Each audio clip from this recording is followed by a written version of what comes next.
Good evening. I'm Jordan Diver, and this is a fictitious moment in WJMU history. In celebration of WJMU's 25th anniversary, a group of Millikan students wrote, produced, and recorded a song in honor of the station.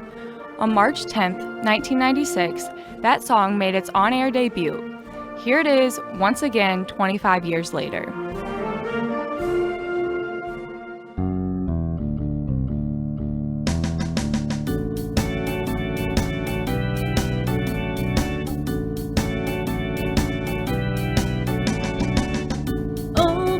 Don't you turn that down, no, baby, don't you turn that down. Don't turn that dial, boy. Don't turn that dial, boy. Now there's WEZC, not for me, and WDCQ. Say who? And don't forget about WSOY, but baby, give me my JMU. 89.5 makes me feel so alive. Oh, baby, don't you turn that down. No, baby, don't you turn that down. Don't turn that dial, boy.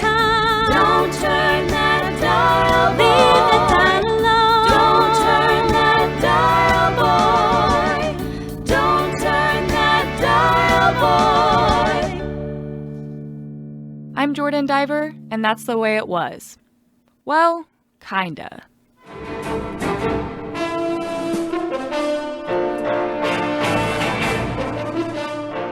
Good evening, and welcome to Roundtable. I'm your moderator, Marcia Higgins. Tonight on our panel, we have psychology professor Dr. William Jensen from Yale University, author and lifestyle blogger Jenna Hayworth, and a corgi named Noodles. Our topic for tonight is conversation.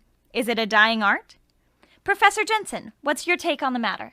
Well, personally, I believe that as time goes on, each generation gets more and more self-obsessed to what eventually will revert back to the days of old when it was every man for himself. Civilization as we know it will crumble, and the recipe for corn fluff will be long forgotten, which is a ruddy shame because I do so love corn fluff. Of course, by the time mankind gets to that stage, I'll have most likely passed on already, which is a relief. Anyway, I find that corn fluff tastes best when it is as firm as possible. Professor? If the corn fluff is too loose in its consistency, your guests will view it as an insult of their intelligence. Dr. Jensen, Nobody likes to be called a baby man during dinner time. Now, as I was saying, the most important thing to remember when cooking is to wear an onion on your belt at all times. Dr. Jensen, This you're a will bit enhance off the topic. flavor of whatever it is you're cooking, and it will help keep communism at bay. I think we should move on now, Dr. Of course, it won't be Jensen. as effective on Tuesday because that's when Margot's coming over to visit. Dr. She's a Jensen, will you regular please bore. shut up? I mean, she just talks and talks and never lets anyone get a word in edgewise. Shut up! Always yammering on and on about some Can unimportant someone please thing or get Dr. another. Jensen to And shut up be perfectly already? honest, she smells a bit. And furthermore... Thank you. Miss Hayworth, do you think that conversation is a dying art? What? I'm sorry, I wasn't paying attention. I've been working on my latest blog post. It's all about how to be a better listener. Anyway, you were saying? Okay, moving on. Noodles, what's your opinion on the matter? Interesting.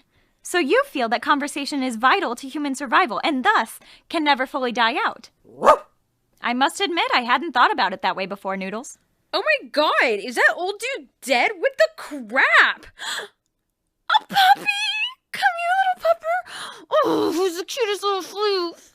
And on that note, we end our program for this evening. From all of us here on Roundtable, I'm Marcia Higgins. Good night.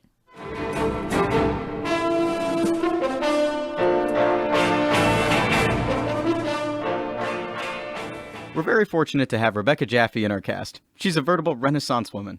Not only is she a brilliant actor and comedian, she's also a magnificent writer, dancer, and singer. Now, some of you out there have been following her and know all this already. Well, we've been getting a lot of requests for Rebecca to sing something on our show. Please, may I sing something on the show? So, in keeping with our efforts to expand WJMU's listenership, we've had this special song written specifically for her to perform tonight. Please, may I sing literally any other song but that? Come on, it'll be great. Maestro, if you please. Activate the robot band! Activate the robot band! Activating the robot band!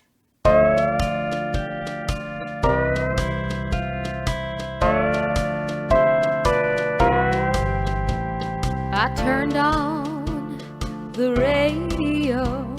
They started playing our song. I'm sitting here with my bottle of beer, wondering what went wrong.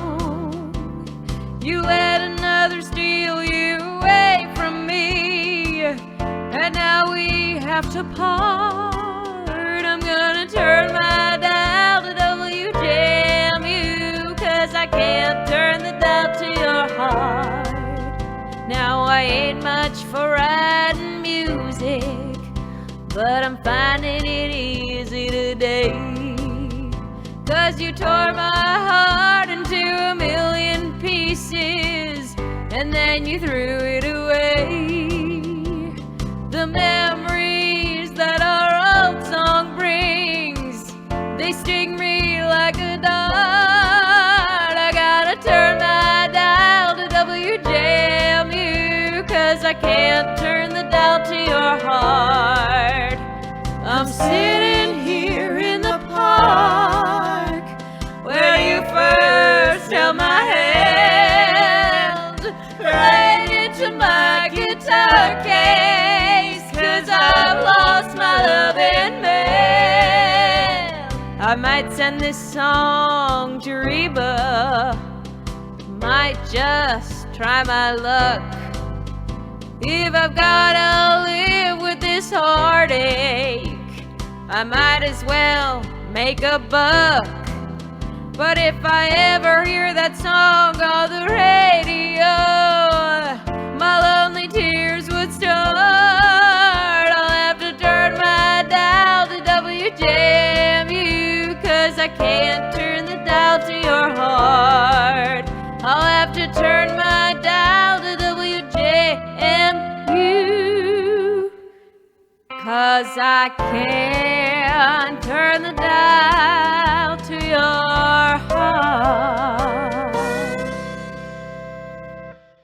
Earlier today, a press conference was held here at Millikan University. And because we live in an age where fact is stranger than fiction, and because we're all kind of lazy here at the Radioactive Frog Juncture, we would now like to present audio from that press conference completely unaltered and completely uncensored. Good afternoon, everyone. I'm Roger Holloway, director of Millikan University's School of Theater and Dance. I'm here with one of our professors, Dr. William Horton. Good afternoon. We're here this afternoon to discuss something that has caused quite a bit of controversy within the past few days. This past weekend, 5 SOTAD students were photographed late at night, supposedly massacring an entire family of possums. Now, all 5 of these students happen to have been cast in this semester's main stage musical, which is being directed by Dr. Horton. So, we're here before you this afternoon, and Dr. Horton and I, well, mostly Dr. Horton, Hey! will gladly answer any questions you may have. Yes, you, sir. Thank you. Andrew Corbett, Decatur Herald Tribune. Dr. Horton, does this suit make me look boxy? I'm sorry, what? Perhaps I should have specified. Dr. Horton and I will be answering any questions you have pertaining to the pictures. And yes, that suit does make you look boxy. Oh, dang it. You, miss. Victoria Barker, Decatur Moon Times. What do you think was the students' motivation in committing this act of theoriocide? Supposedly committing. Well, I discussed it with them after rehearsal last night, and they told me that they were sacrificing the opossums to Dionysus, the Greek god of theater, to ensure that he would bless our show with success and high profits. Supposedly sacrificing. Nothing has been proven yet in a court of law. Next question, please. Pamela Wilson, Decatur Biweekly Monitor. Dr. Horton, if I said you had a beautiful body, would you hold it against me? Can we please keep the questions relevant to the subject at hand? You, miss, what's your question? Charlene Mason, Decatur Daily Cageliner. I'd like to know what sort of filthy, satanic, immoral show it is you're putting on that would influence a bunch of impressionable kids to commit such a heinous, evil, disgusting act of violence. We are doing You're a Good Man, Charlie Brown. I would also like to add that these are college-aged individuals. They are all over 18 years old, all of them legal adults, and neither the university nor Dr. Horton can be held responsible for their actions.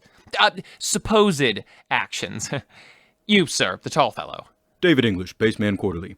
Dr. Horton, how can you expect us to believe a single word you say with that whiny, high-pitched voice of yours? I'm sorry? Sir, ad hominem attacks are not going to get us anywhere. Dr. Horton has a deep, authoritative baritone, and I want that on the record. And give me one, too, while you're at it. Next question. Hello, Victoria Barker again. What disciplinary actions are being taken against the students involved? Well, before disciplinary action can be taken, there first has to be irrefutable evidence of wrongdoing, and no such evidence exists. But what about the pictures? Miss Barker, we live in an age where anybody with a laptop and too much time on their hands can doctor a photo in any way they desire. I could easily take a photo of you and doctor it to make it look like you shooting Medgar Evers. Could you take a photo of Dr. Horton and doctor it to where he's on the beach in his Speedo and his tight muscles are oily and gleaming in the sunlight? Miss Wilson, for the love of God! Next question, please. Carl Phillips, Strawberry Soda Today. Do either of you intend to step down from your positions within Milliken's faculty as a result of this controversy, or are you two sickos gonna have to be gunned down like the villains you are? That kind of threat is completely uncalled for, sir. Security, please escort this man out. Neither I nor Dr. Horton have any reason to resign from our positions. The students supposedly committed, this act completely of their own volition and without our knowledge or consent. Next question, please. Jim Phillips, totally unrelated to Carl Phillips. I just want to say that I love your hat, Dr. Horton. I'm not wearing a hat. Oh. Well, screw you then, pervert. Can we please keep extraneous commentary at a minimum? I would just like to say right now that I am horrified and disgusted by what these students have done. Supposedly done. And I in no way endorse or encourage the wanton slaughter of innocent opossums. Supposed wanton slaughter of... Oh, shut up, Roger! They did it! They admitted to doing it! Would you stop it with the damn supposeds? Can't you see what you vultures have done to this poor man? That's it. This press conference is over. Just one final question. I swear it's relevant. All right, Miss Wilson, one last question. Dr. Horton, I am offering you one last chance to go on a date with me. I'm not really good at conversation, but I'll rock your world. I am a happily married man, Miss Wilson. Not for long once my article comes out. Okay, we're done here.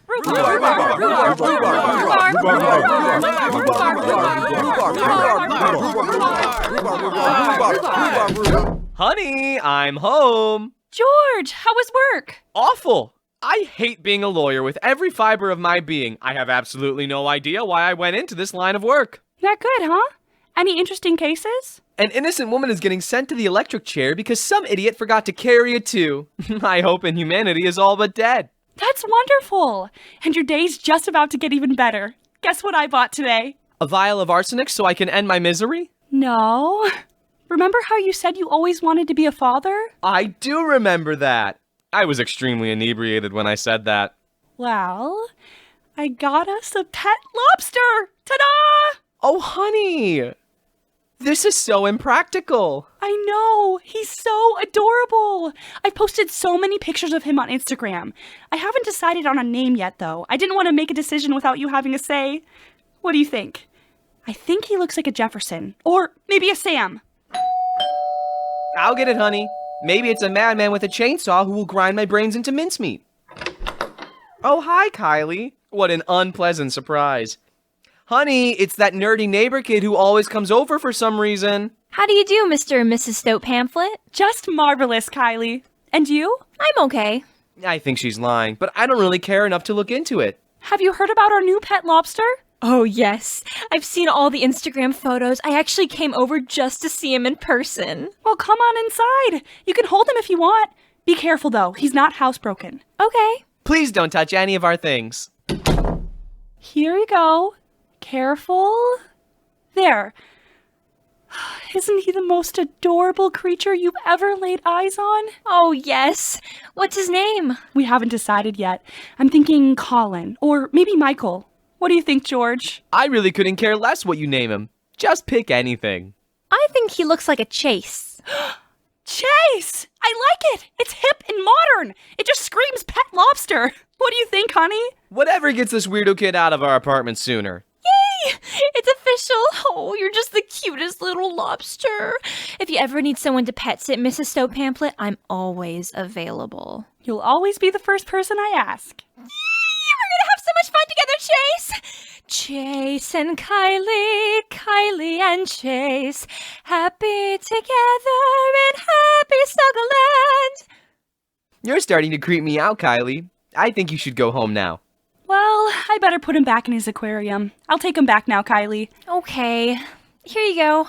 Honey, did you not hear that song she sang while cradling that lobster?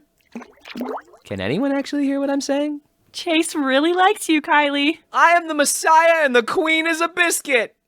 Mrs. Stowe Pamphlet, I'm afraid I haven't been entirely honest with you. I had another motive for coming here. Goodness, what is it? Well, to put it rather simply, Mr. and Mrs. Stowe Pamphlet, I wish to ask for your pet lobster's hand in marriage. What? Chase and I were meant to be together, Mrs. Stowe Pamphlet. Can't you see? Can't you see it in our eyes when we look at each other? More visitors! I'll get it. You two just keep on Corporation T-shirt, Stupid Bloody Tuesday, Purple Monkey Dishwasher.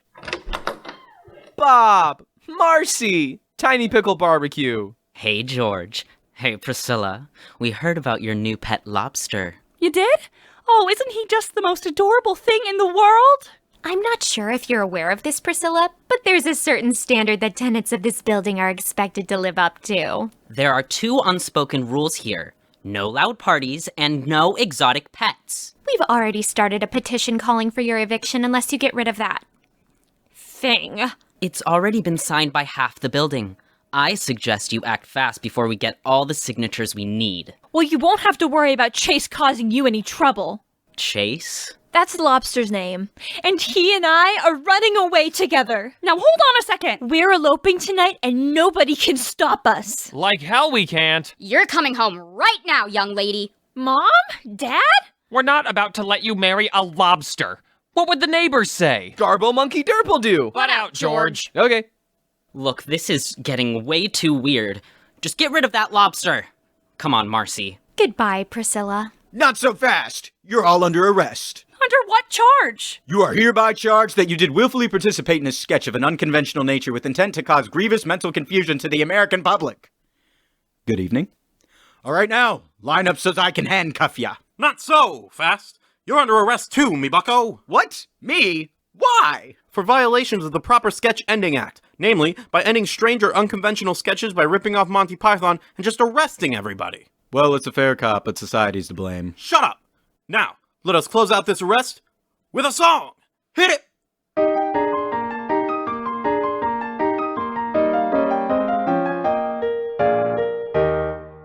As someday it may happen that a victim must be found, I've got a little list of society offenders who might well be underground, who never would be missed, they never would be missed. There's the man who hosts a podcast and won't ever shut his trap, the grumpy old musicians who decry the rise of rap, the right-wing dolts who will not get the shot or wear a mask, who whine and stamp like infants when they're taken to task, and those football-playing brutes who brag of every little tryst. They none of them be missed, they none of them be missed. He's got them on the list, he's got them on the list, and they none of them be missed, they none of them be missed.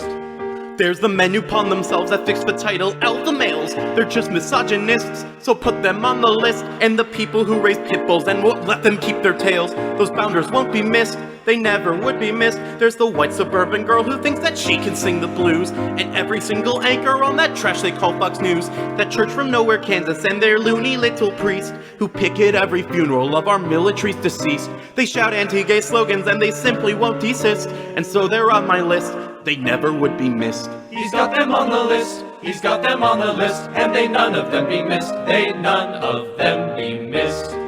There's the folks who claim that SNL was better in their day, sketch comedy purists They're all here on my list, and the CEOs who never think to raise their workers' pay. Those greedy mammonists, they never would be missed. And the women who don't tip their waitress if her hair is blue. All magicians, clowns, and psychics, and that bitch James Corden too. The baritones who sung this song since 1924 and won't admit the damn thing isn't funny anymore. Comedians who see themselves as clever lyricists, I don't think they'd be missed. I'm sure they'd not be missed. You may put them on the list, you may put them on the list, and they none of them be missed, they none of them be missed.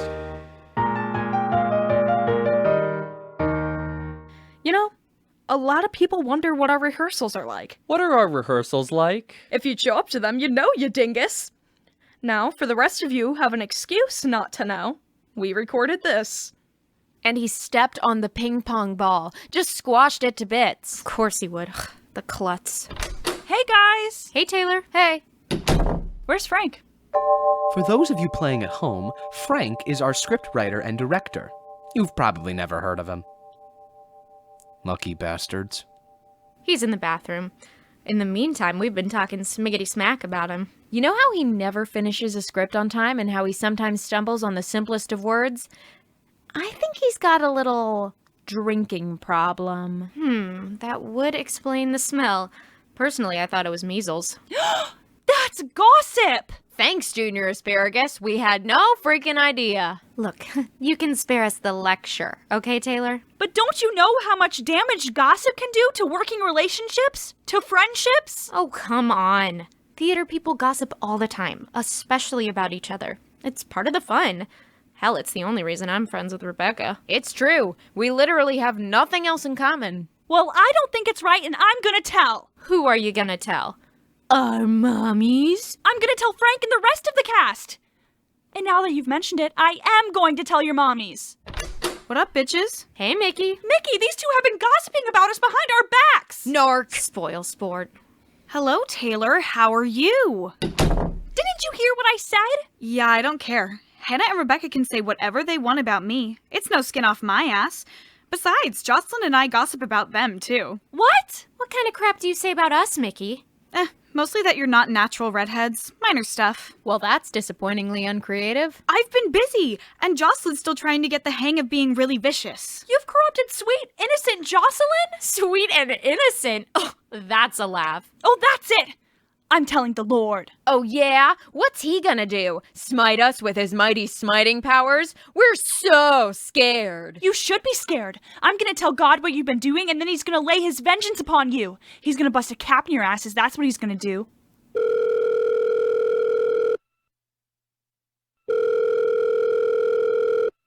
Ahoy, hoy! What the? Nate? That's my name. Don't turn it into a hit musical. I'm trying to call God. You got him, Shiksa. What? Who even gave you that number, Taylor? Well, it was... Mickey. Ha! Pwned you good, noob. Pwned you big time. Face it, Taylor. Everybody gossips about everybody. You might as well get in on it. Yeah, join the dark side. We've got a bitchin' dental plan. Join us, Taylor, and together we can rule the galaxy as father and son. I'll never join you! Join us. It is the only way. No!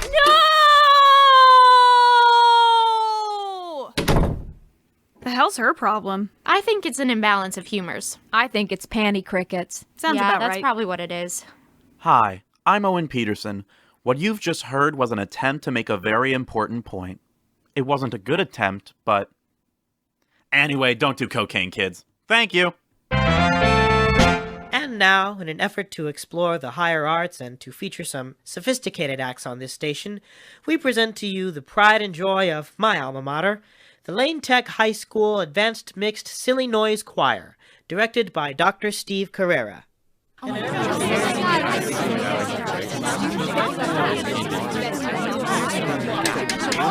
don't know. Thank you. Good evening, and thank you for inviting us into your homes. We are the Lane Tech Silly Noise Choir. I am Dr. Steve Carrera. Tonight, we would like to perform for you our arrangement of that classic British folk song, Green Grow the Rushes O. All right now, ready? 1 and 2 and... Stop it!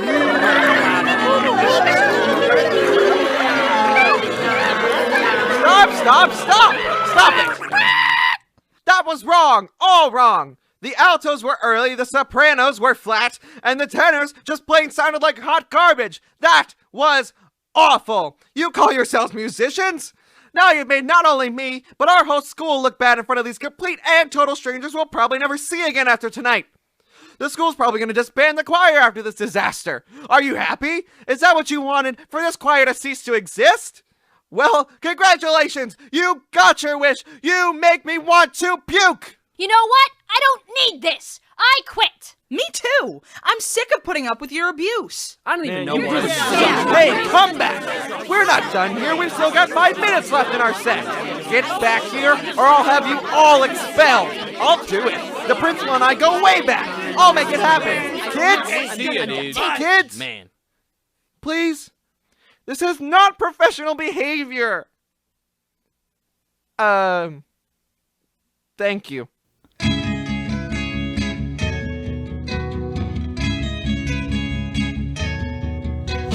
Bus stop, wet day, she's there, I say, please share my umbrella.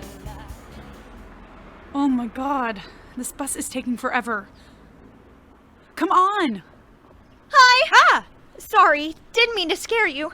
I forget sometimes that I have a really loud voice. My dad used to call me Ethel Merman because she has a really loud voice too. You know Ethel Merman, right? Yeah, You'll be swell. You'll be great. Gonna have the whole world on a plate. I know who Ethel Merman is. Cool.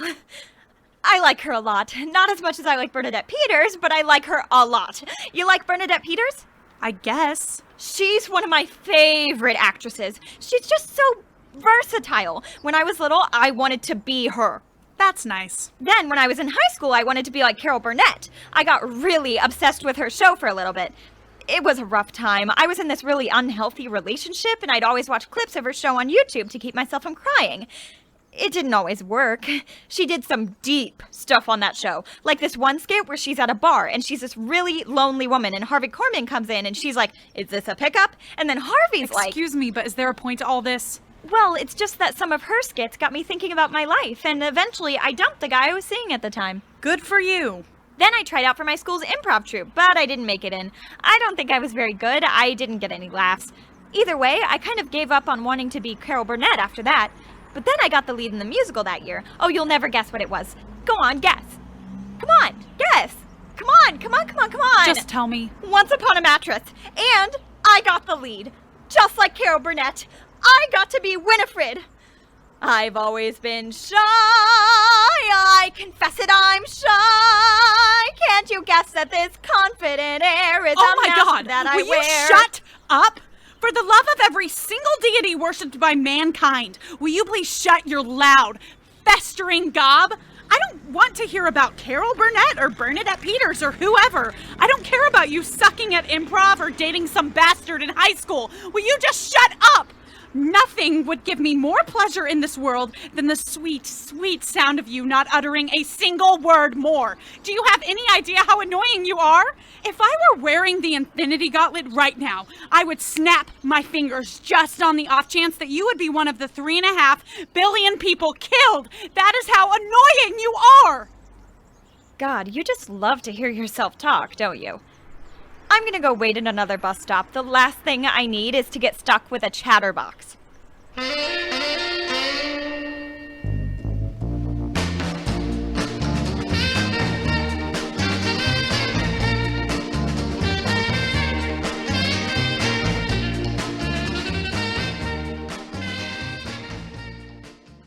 Hey there, Fanny June. Meet me down by Briars Creek. I'm dying in this Georgia heat without you and those flowers in your hair. We can walk on the water in this summer fascination.